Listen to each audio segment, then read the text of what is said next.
Hey, so the title of this video is Fear Not. So the topic is about fear, and I wanted to open up with just two different kinds of fear, definitions of fear. So number one, to feel anxiety or apprehension concerning one's safety. And then another kind of fear is to regard with reverence and awe or to respect something or someone. So those are two really different types of fear, but they both convey a very strong feeling, whether it's, the scared feeling or a strongly feeling like wanting to revere someone with respect and loyalty and things like that. So it's like there's a negative and then there's a positive. But the negative one is obviously from the devil. And I think that everyone would agree that one of the devil's top weapons that he likes to use is fear. And I think the reason for that is because fear, he uses that as a distraction from God's love. I think that's the main point. If he can get us to believe that God's love isn't big enough, isn't good enough, isn't desirable enough to satisfy our hearts, and instead distract us with what the devil thinks, we really ought to get worried over this, or we really should invest our concerns into that. It's very distracting and can lead people down a dark and just downward spiral. A dark path is a downward spiral with fear. But if we know God's love, his merciful, everlasting, gentle yet fiercely protective and jealous for us love, then fear is forced to evacuate. It's just no match for God's love if we choose to lift that, high in our regards instead of worries and doubts and fears. So it does require us choosing to put those fears aside, even if we don't feel like putting it aside, and instead trust God. So for instance, in love, Jesus, he operated in love, and in love, Jesus immediately followed Jairus to heal his daughter. Remember, he came to Jesus and said, "My daughter's at the point of death. Please come and heal her." And he did right away. He wasn't like, "Well, I don't know." He came immediately. And on the way there, his servants met them with some potentially harrowing news that his daughter had already passed away. And they were thinking it was presumably too late for a miracle at that point. But Luke 8, verse 50 says, "But when Jesus heard it, he answered him, saying, 'Do not be afraid, only believe, and she will be made well.'" So Jesus got in there right away. When fear presented itself, Jairus had a choice: choose to fear or choose to trust Jesus. And Jesus got in there and was like, "Do not be afraid. Only believe, and she will be made well." So if Jairus had chosen to fear, then it's pretty safe to assume that his daughter would not have, if he would have said, no, it's not worth it now, Jesus. Thanks for your time. We're just too late, or whatever. Then he wouldn't have gotten the same outcome. That story really does make me think of the quote from Franklin Delano Roosevelt, where he says, "The only thing we have to fear is fear itself. So nothing was getting in his way except if he had chosen to fear. And so we need to remember that a lot of times, I think. Fear is just a distraction. It's a distraction and a tool that the enemy uses to try to shape the situation how he wants it. So he doesn't want us to know the truth, and he wants to pull us away from that through fear. Let's see. Another thing fear does is it contends to steal our peace, our contentedness, and our joy. I mean, think of all the times that the Israelites let fear grip their hearts in the wilderness, causing them to grumble and be discontent, always fearing the worst instead of trusting in God. Like I think they said multiple times, "Did you just bring us out here to die in the wilderness?" Like they're always going to phase 4. Everything is terrible. It's the end of the world. Instead of trusting God. And fear actually caused them to forget all the miracles that they had already seen. So it's a blinding agent too. It's distracting. Fear is blinding. It's just not a good thing to get tangled up in. Hebrews 13 verses 5 through 6 says, "Let your conduct be without covetousness. Be content with such things as you have, for he himself has said, I will never leave you nor forsake you. So we may boldly say, the Lord is my helper. I will not fear. What can man do to me?" So I think that was really interesting that the focus there was not fearing, but rather remembering that he has said he will never leave us nor forsake us. We need to remember that wherever we are, God is with us. That's powerful in itself. Let's see. Fear also aims to steal our hope and our future. And what do we know that God has said? He said in Jeremiah 29:11, "But I have given you a hope and a future." But when we abide in God's love, we don't fear the future, even if we don't know what is in the future. All we may know sometimes is wherever God will be in a situation or something, there we will be also.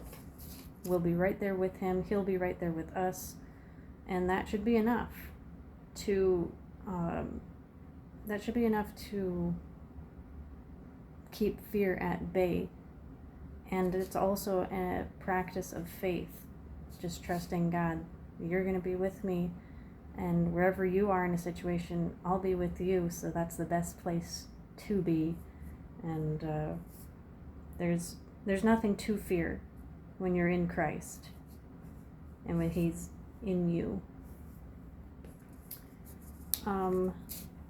Another thing I wanted to address was sometimes Christians can be like afraid of the devil, like they don't want to get on his radar or something, and that's just another ploy of the enemy to try and keep you bound where you're at. Like sometimes Christians be like, well, I don't, because if you're thinking that way, you're saying, if I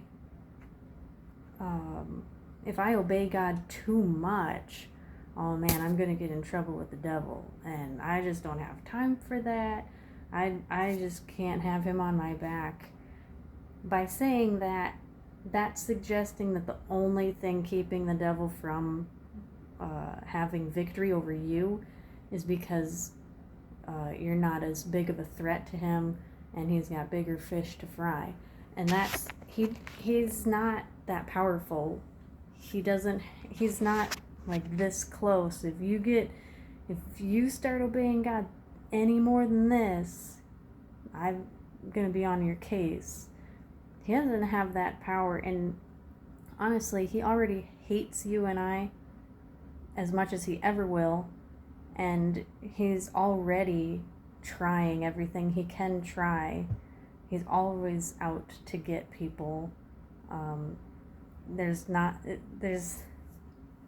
He's not so powerful that he's like gonna be able to destroy you if you get in his way too much. He'd like you to think that, because then what? That keeps you suppressed, that keeps you from doing too much and living in fear of him. And he's not worth fearing. He's already been defeated by Christ. He's like already mortally wounded because he's doomed. He has no future, and he has a time limit. So just keep that in mind. Don't fall for that trick. Let's see, I'm just checking what I wrote here. Here's some more verses I'm going to read out loud that talk about fear and why we should not fear, and instead we should be glorifying God and giving him the praise for being worthy of our trust, worthy of our hope. And let's get into that. Psalm 23:4 verses, "Yea, though I walk through the valley of the shadow of death, I will fear no evil, for you are with me." Remember, he never leaves us nor forsakes us. And when that says no evil, it means like no evil. Not just a little bit of evil. I will fear some evil, but not all of it. It's not like that. "For you are with me, your rod and your staff, they comfort me." Psalm 27:1-6, "The Lord is my light and my salvation. Whom shall I fear? The Lord is the strength of my life. Of whom shall I be afraid?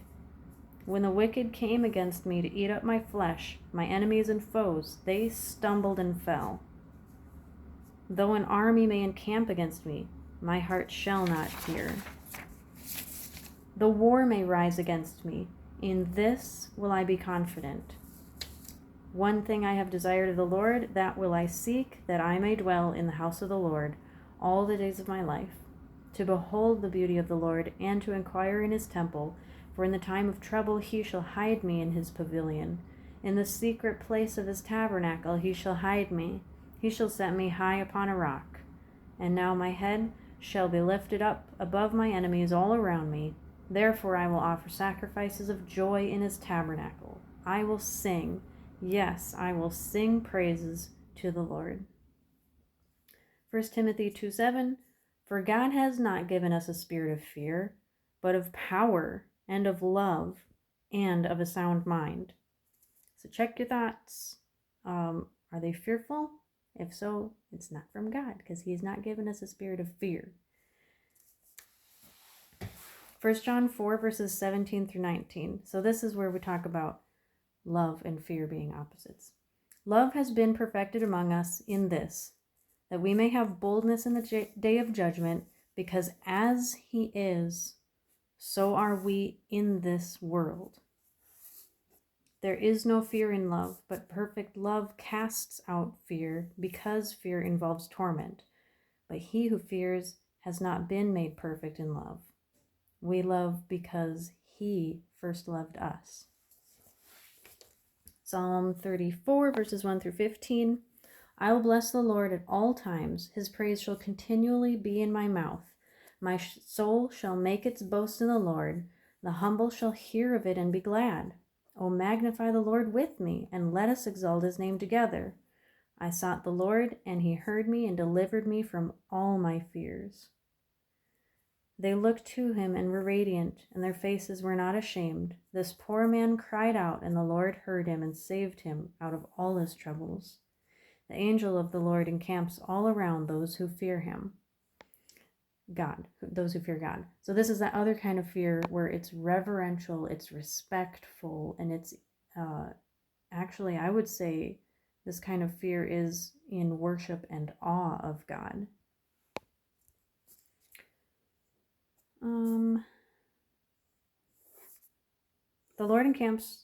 The angel of the Lord encamps all around those who fear him and delivers them. O taste and see that the Lord is good. Blessed is the man who trusts in him. O fear the Lord, you his saints. There is no want to those who fear him. The young lions lack and suffer hunger, but those who seek the Lord shall not lack any good thing. Come, you children, listen to me. I will teach you the fear of the Lord. Who is the man who desires life and loves many days that he may see good? Keep your tongue from evil and your lips from speaking deceit. Depart from evil and do good. Seek peace and pursue it. The eyes of the Lord are on the righteous, and his ears are open to their cry.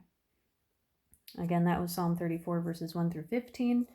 Now, Psalm 56, verses 3 and 4. Whenever I am afraid, I will trust in you. In God, I will praise his word.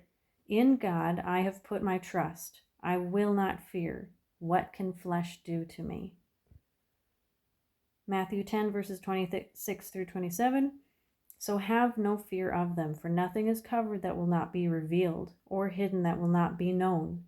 What I tell you in the dark, say in the light, and what you hear whispered, proclaim on the housetops. So yeah, that verse also makes me think back of, don't be afraid of the devil. What the Lord has told you to do, go and do that. What you're commanded to do, don't be afraid, like, oh, but that's going to really rile up the devil. It's like that's not even a fear for God's children because of Jesus's victory and the power and authority that Jesus has, and we in Christ, then we get to be in his authority. It's his authority, and we're in him. So, well, that's about it for this topic for today. There's so much more that could be said, but don't fear. It's a big trick of the devil. It's he tries to weave that into everything.